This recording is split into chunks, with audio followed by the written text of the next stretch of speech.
It's our great pleasure to welcome to our 2020 Online Trend Summit one of the hottest chefs in the UK right now, Paul Ainsworth. Paul will inspire us with his story so far, his founding principles and culinary philosophy. He'll also share with us his gastronomic inspirations and how important the team are within the operation, how his restaurants are adapting to the COVID era, as well as his aspirations and hopes for the future in what is an uncharted territory in hospitality. Paul, welcome. It's a great pleasure to have you here today. Thank you for having me, Charles. It's a great pleasure to be here.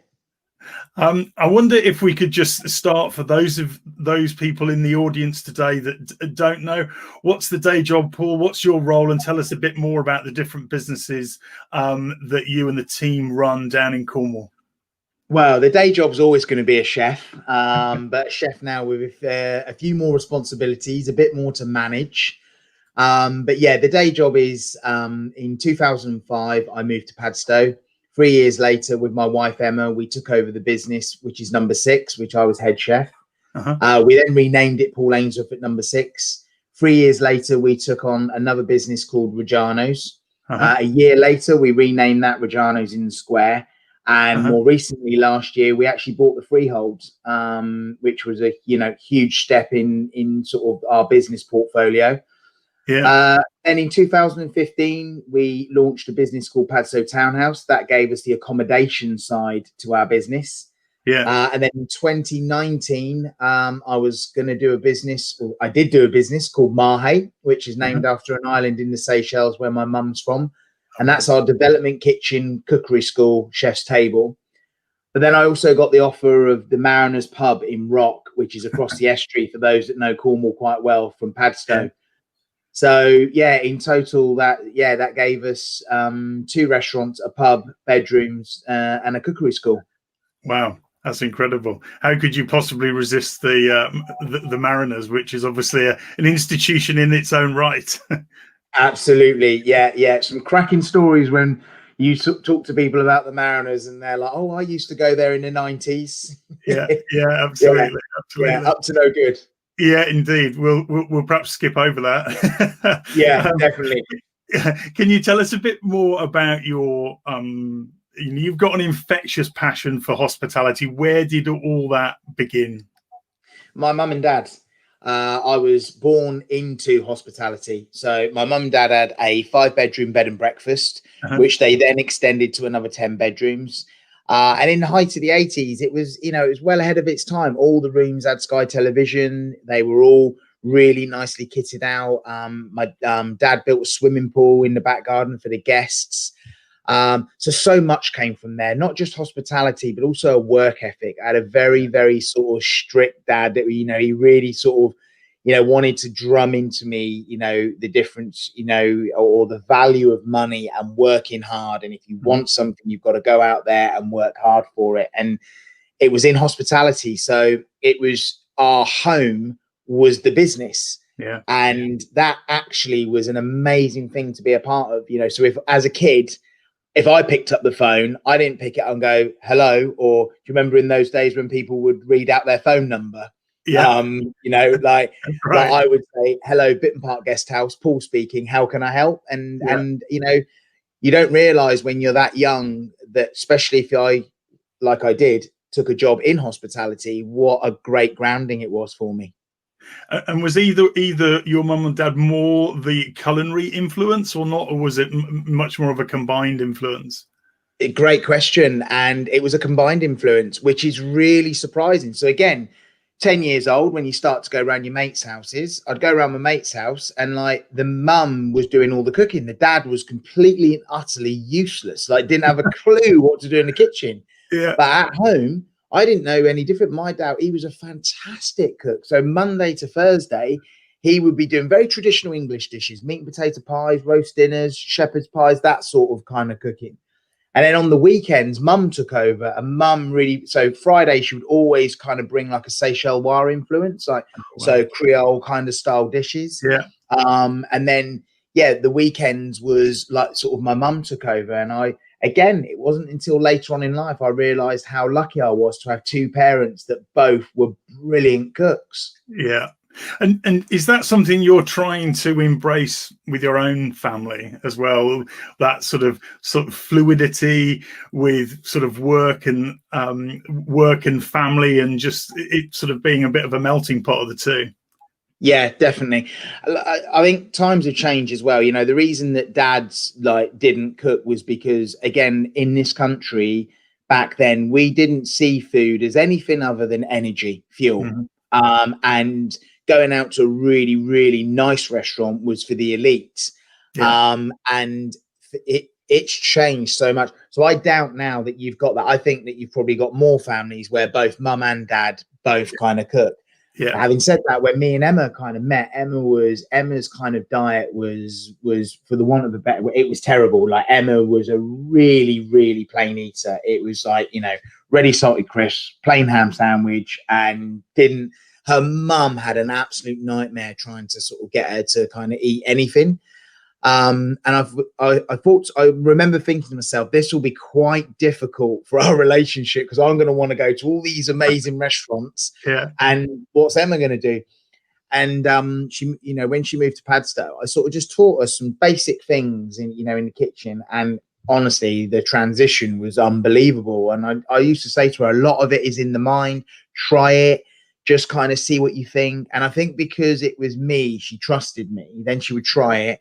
And now, kind of, I mean, Emma does pretty much all the cooking at home, and is a brilliant cook. You know, like we're very lucky as well that it's then gone into our daughter Cece, who's up for trying. I mean, at the moment, Cece's not that bothered by meat, but absolutely adores seafood. Yeah. And she's only 4 years old, and she'll eat pretty much all seafood.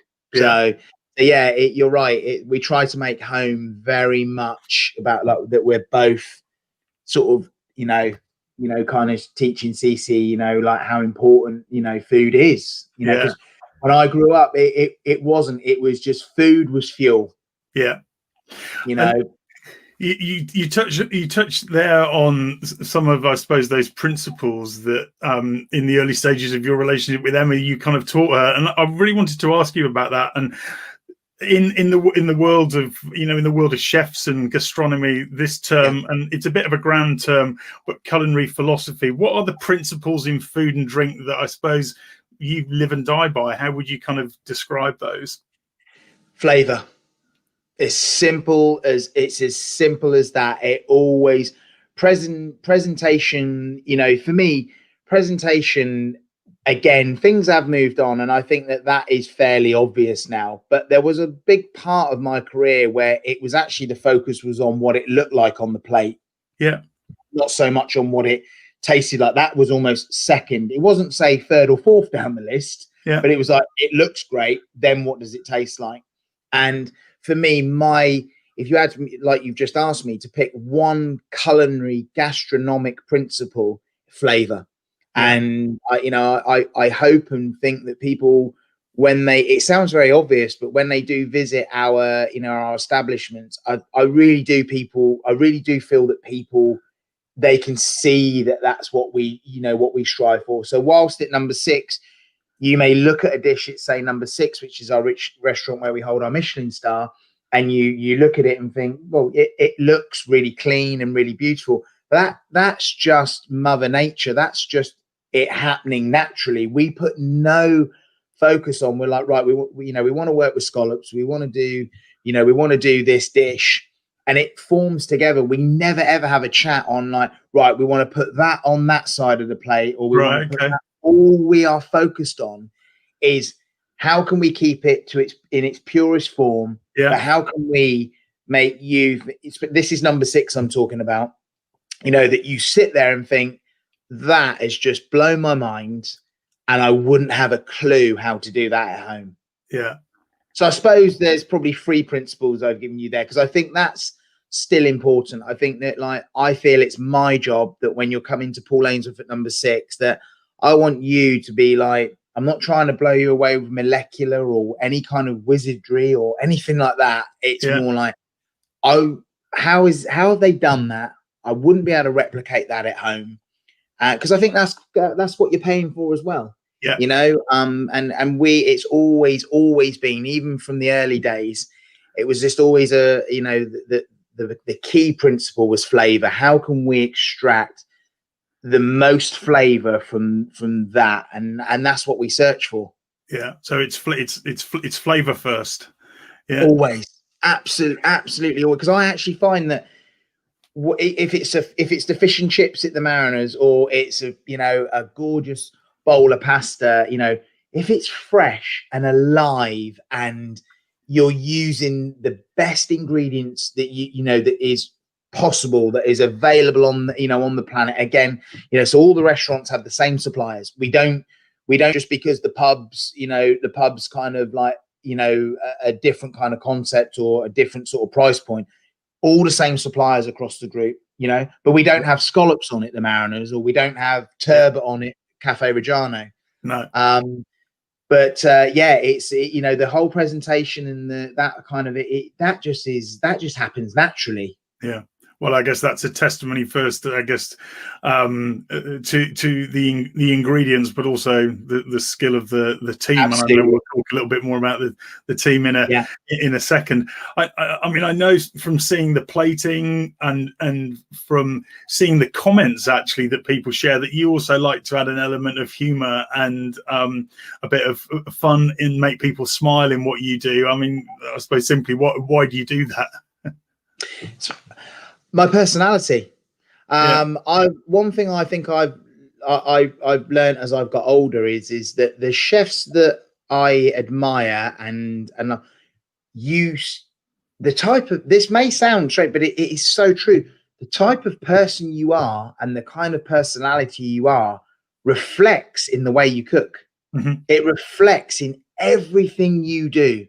So if you're if you're a sort of a type of person that is quite serious and you take yourself very serious all the time, and it's serious.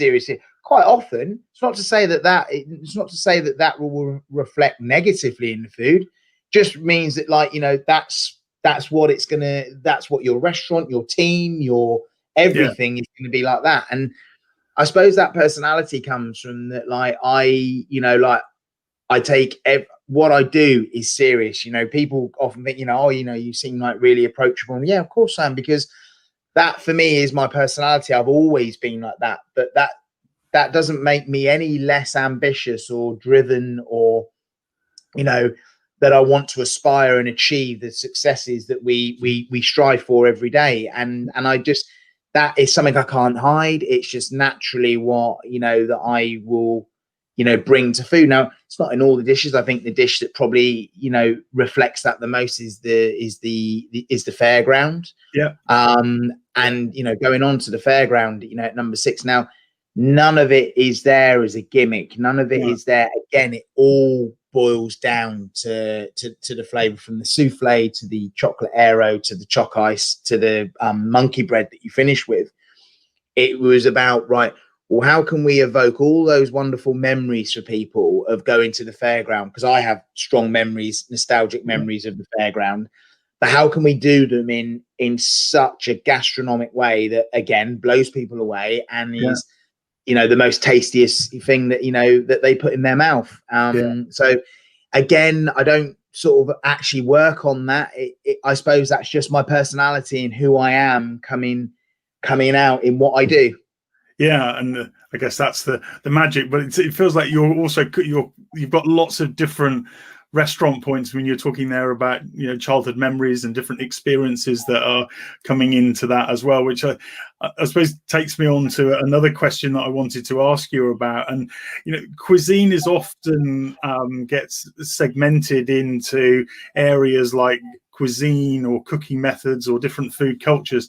Are there any particular cuisines or food cultures that either are really inspiring you at the moment, or you find yourself continually taking inspiration or leaning on?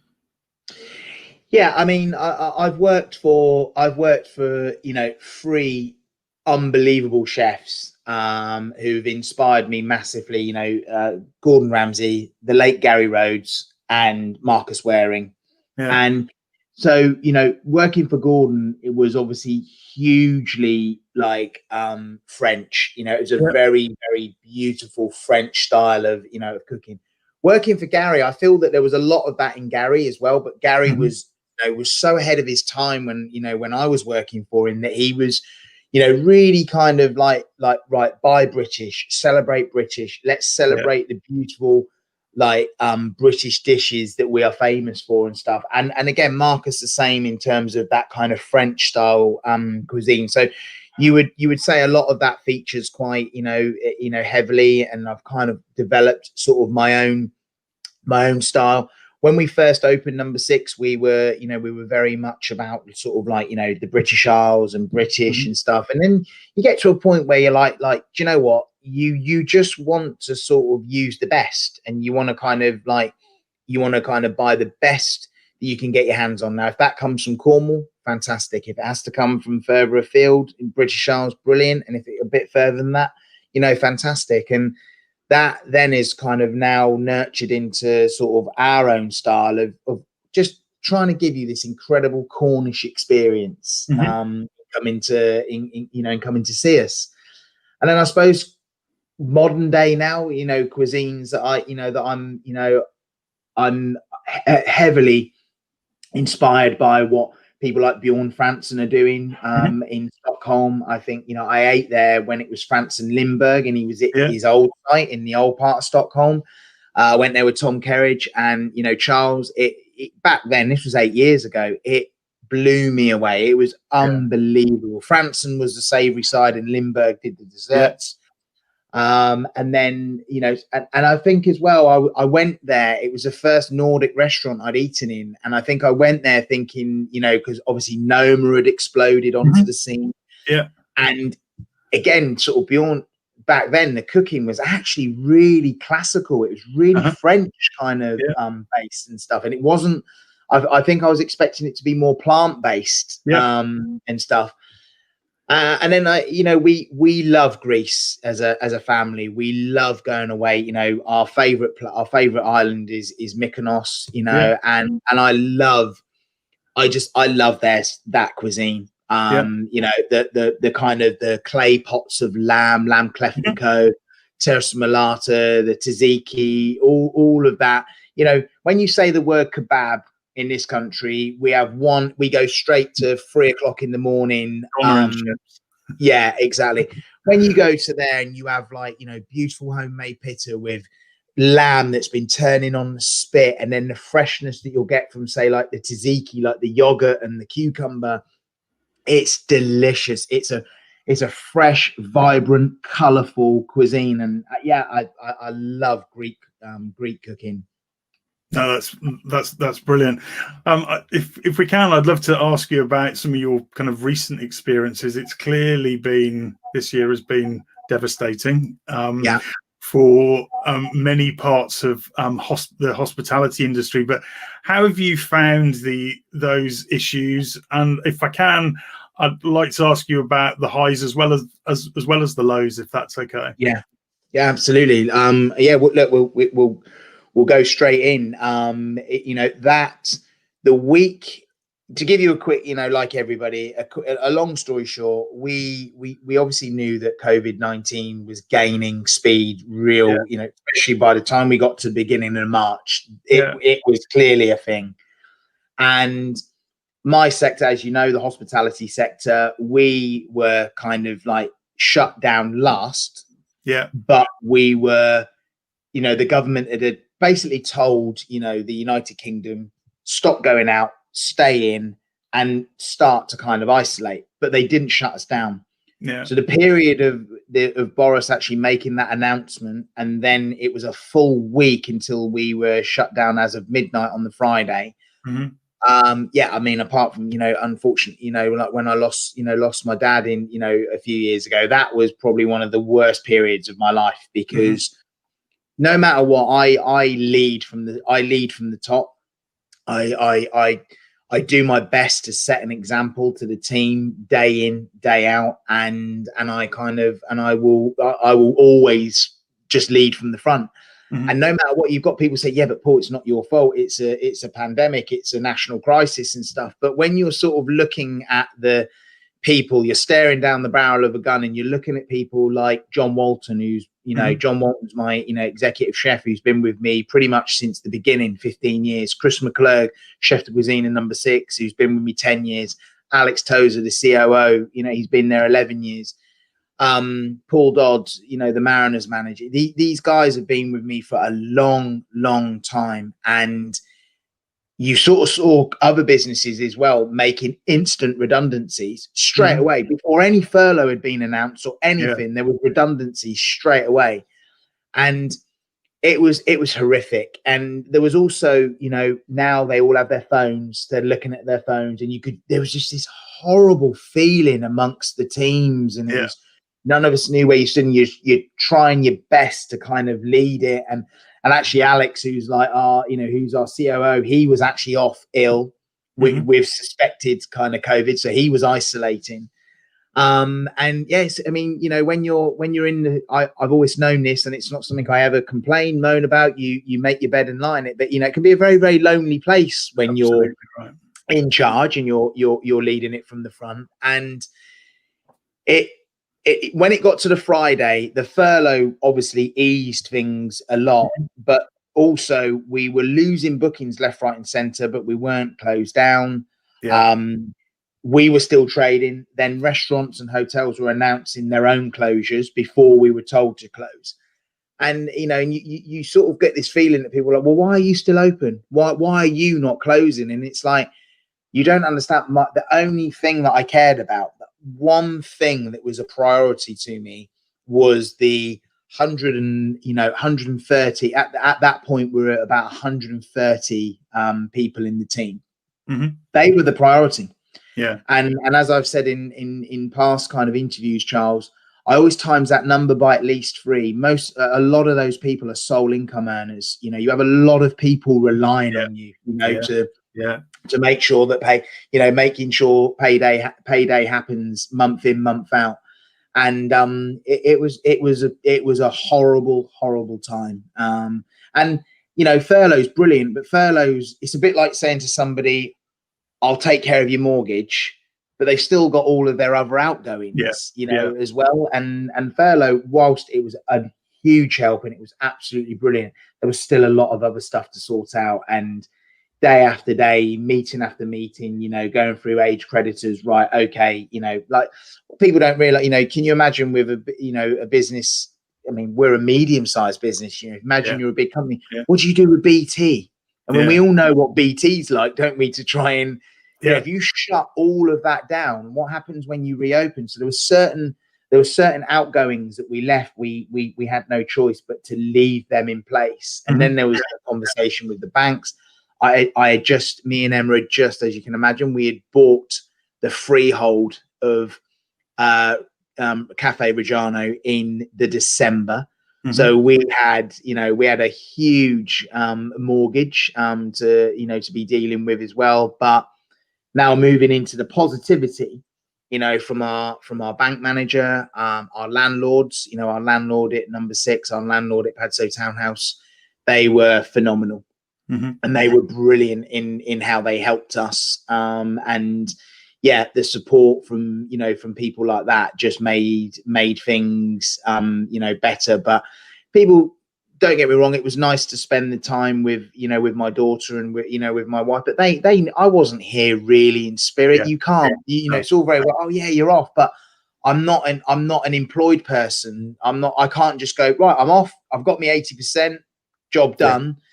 I've got this thing around the businesses, the people within the businesses, the outgoings, the infrastructure of it all, reopening it all, starting it back up, when you shut something down that big and then to restart the whole thing again. And Emma knows, she knows I don't mean it when I say like, oh yeah, but what about the good bit of being with Cece and Emma? Yeah, that was fine. But honestly, to stop someone like me that loves jumping out of bed in the morning and attacking the day, and lockdown 1 was hard. I'm going to be really honest. I absolutely hated it. I'm enjoying this one a bit more because it's not the same as lockdown 1, as we know. I'm really sort of, I've bought myself a bicycle. I'm riding, I'm running, I'm in a good space. And I know it's not, I hope it's not for potentially 4 months. No, exactly. I've got to ask you about the industry's responded and adapted to the current situation. And, there may have been plans that people have had that they've had to accelerate. And we've all seen all sorts of things happening, simpler menus, perhaps serving everybody at all one time, making more of outdoor spaces. Your drive and dine, delivered kits. What are some of the things that you've thought about or experimented with, and some of the innovations, I suppose, that you hope to see into the future that have kind of coming out of this era? So I start on a personal sense. For us, I think drive and dine was our kind of real sort of successful thing that we did. We sold. It was meant to be a 10-day pop-up. It turned into be 4 weeks. Why is it 4 weeks? Because the demand was there. We sold over 10,000 tickets, and people really enjoyed it. And they were like, please don't make this a COVID event, bring it back. Now, we were going to be doing one at the beginning of December. This lot, we're going to do a Christmas drive-in. So we had a big hangar. We were going to do it indoors, bowls of chili, curries, stuff like that. Unfortunately, this lockdown is we can't do it now because we won't have the time to prepare. And we don't know how long, we potentially don't know that we're going to come back at the beginning of December. So that was probably for me the real kind of success story, of lockdown.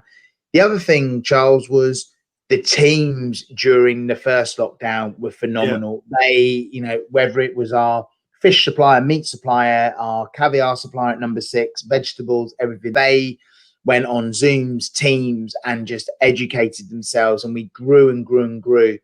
And the big thing for me is I'm so proud in all of the businesses, every single one of them, we came back with something new, a new initiative, a new way of working. We changed things. So actually, we didn't come back just to survive and exist and be like, right, well, we've been shut for 4 months. Let's just kind of try and, make up for lost time.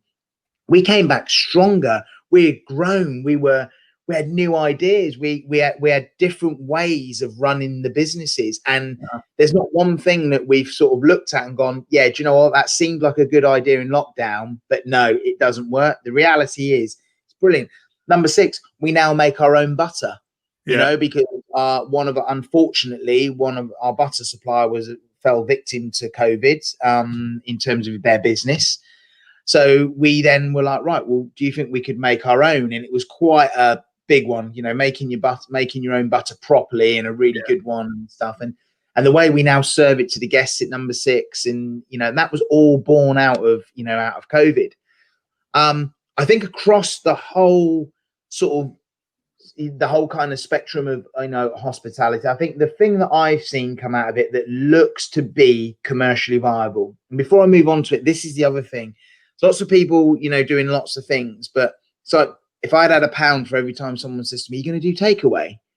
Well, actually, for me to unfurlough people and for us to do takeaway to a standard that people would expect from a Paul Ainsworth restaurant, there's no money in it, Charles. There's no money in, for us to do that. And right now, we don't want to be costing the business more money. No, of course. We want to be trying to reduce our outgoings as much as we can. So I don't want to add something to my business that I then actually end up adding extra cost to the business.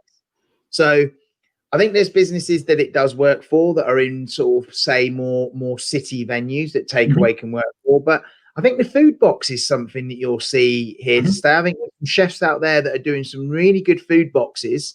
The one that sort of probably catches my eye that looks like it's here to stay, and it's not just sort of a way of earning income with being shut, is probably Tommy Banks. In the sort of, I think it's called Made in Oldstead is the name of the food box, and that to me looks like he set it up as something that is going to stay well after COVID ends. So I think the fact that you could sort of get this delicious box full of a tasting menu or 3-course meal in a box. All you've got to do really is get some scissors out, snip it all open, and rewarm it in the oven or dress it on a plate. So I think that's a wonderful thing, because sometimes when you do a dinner party and you think, right, I'm going to go from this book, that book, and I'm going to try this and this, it can be a lot of work. But if you wanted to sort of do a really great dinner party and be able to order in a food box, what a great idea. Yeah. Funny enough, I bought my parents for their golden wedding anniversary the Simon Rogan equivalent, actually, which worked very well for them. And I've got to ask you, is that something that you're looking at or would consider in the future? It's not something we're looking at. No, we're, like I say, we're kind of like looking at events for sort of 2021 and 2022, and Drive and Dine is one of those. Yeah. And like I say, for us, it's all about your infrastructure as well. Like all of my sites, apart from the Mariners, they're all the space is quite restricted, especially number 6. Yeah. Number 6 was a Georgian terrace townhouse, and was a lived-in domestic house for many, many years. Reggiano's is a bit more flush for space, but again, I think that when you've got good amounts of prep area or space, or and I think as well, if you're going to do those things properly, you can't be doing them on a bench where a chef's preparing the starters and then he's got some food boxes next to him. You need a unit.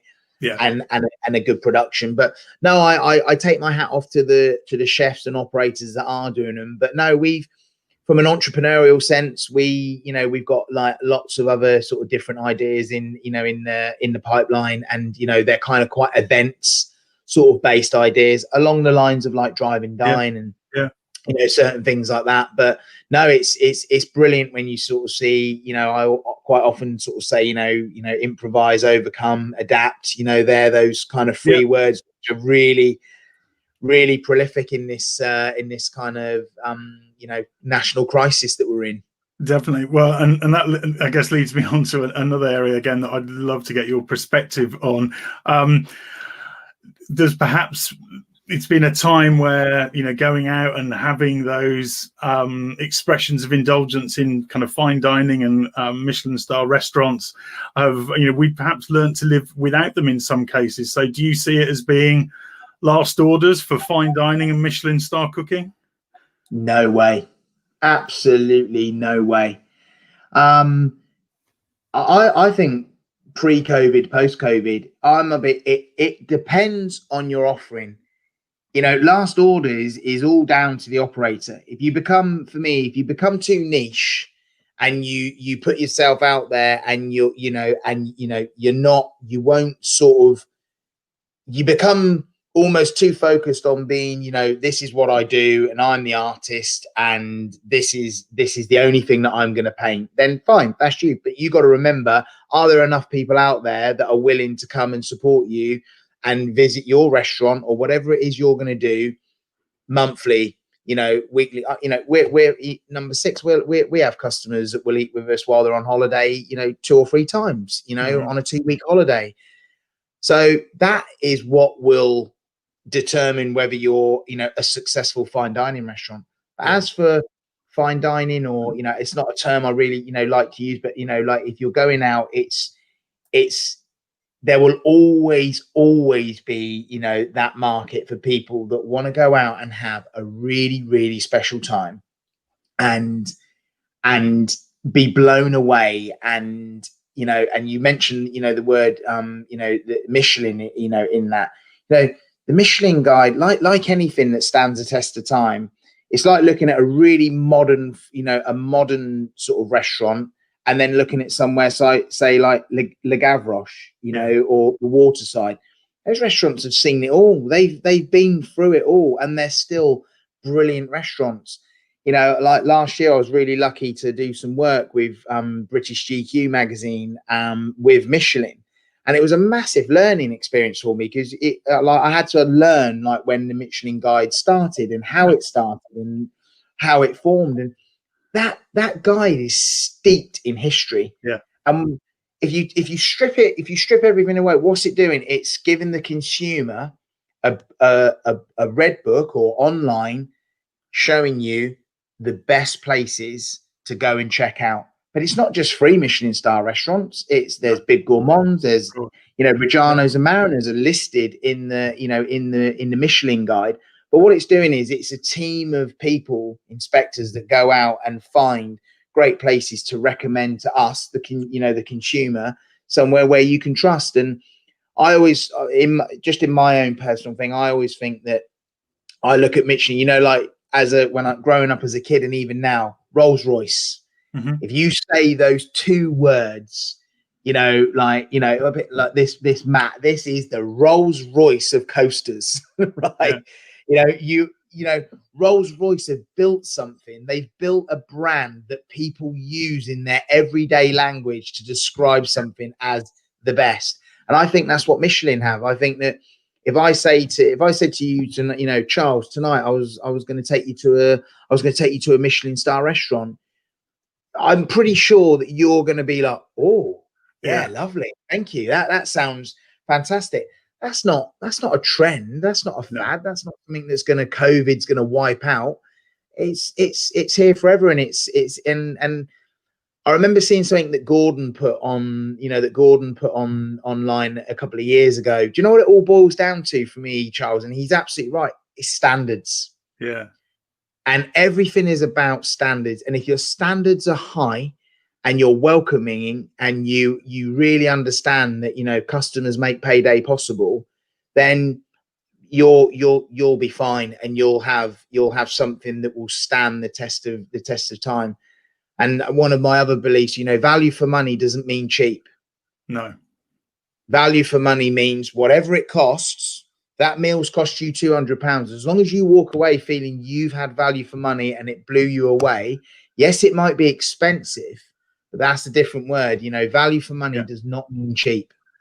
And to enable you to do any of those things, to deliver value, to be in the Michelin guide, you've got to, but people surely have got to be at the core of that. So as a final question, I'd just love to ask you about how, in your words, how integral the team are and the people around you to do what you do. They are everything. In the business I am in, the people are everything. And if I was to, create have a legacy, that would be the one thing that I would hope would be at the very top, that everybody that has come into contact with myself, Emma, the businesses, is that they understand that we celebrate and we look after the people. And without the people in your business, it's nothing. And if you make it about the people, then as you start to build your company, your restaurant, whatever it is that you're striving for, make it about the people. You then attract brilliant people. And then once you have brilliant people within your organization, you can achieve anything. Yeah. And I'm a big believer as well that there are people in my, if you create the vision, I kind of will bring the fire and the ideas but actually a lot of the time there's people within the businesses that can actually make the idea a reality far better than I ever could. Yeah. But what I want to be, I don't want to disappear and just let people run the business, because I also am a big believer, not that I'm the best, but no one will ever run your business as good as you, because it's your business. Yeah.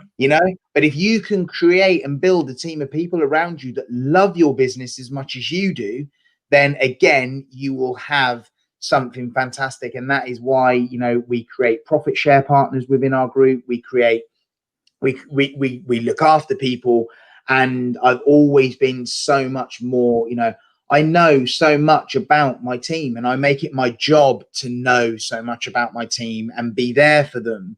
A couple of days ago, one of our pastry chef and our junior sous chef, she just got a new car. She's super, super proud of it. She pranged it, but she pranged it because she was coming into Padstow. So straight away, I've got it sorted with the guy that that does all our cars for us. And I've said to him, listen, we'll take care of it. And it's little things like that. It's only little, but it's so much. It's about looking after your team and making your business about the people. Because at the end of the day, they form the consistency, and they form, what you're doing day in, day out. I can't be everywhere. I can't be cooking in all 3 restaurants, and I don't make out that I'm in all 3 restaurants. Never ever do. You know, I always say if you're going to see me in my whites cooking, it'll be at number 6. But no, I try to, you know, and to finish on, I have a few kind of things that I've stuck by all my life, and you know, and that is kind of, you know, be kind, work hard, stay teachable, show gratitude, and be the hardest worker in the room, you know. And they're just a few key principles that I've always stuck by. And that stay teachable is a really, really good one, because, you know, I feel I'm a listener. Even now, I'm 41 years old, and I get so inspired, you know, by people who I respect and who are at the very top of their game. And there's always, never put a ceiling on learning, like, and listen to learn, not to reply. Quite often you see people, you can see it in their core, they're not listening to you, they're just listening to, ready for when you stop talking for their reply.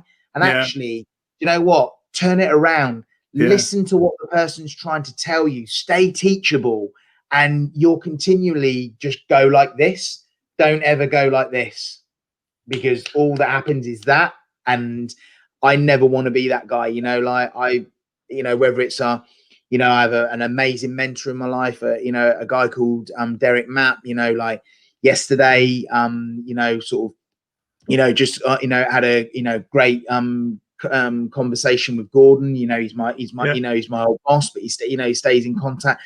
Just, you know, he taught me so much about food, but also, you know, like business, and it's, and I love it. Soak it up, continually learn. But yeah, for me, business is about people. Definitely. Paul, thank you so much. We could have chatted for hours, more questions than time, unfortunately, but thank you for that really personal insight into your world, and for inspiring us with your thoughts and hopes and aspirations for the future and for hospitality. Paul, it's been an absolute pleasure. Pleasure. No, honestly, thanks for having me. And yeah, I think we've done quite well there with the time. Indeed. Thanks, Brilliant. Paul. Thanks, Charles.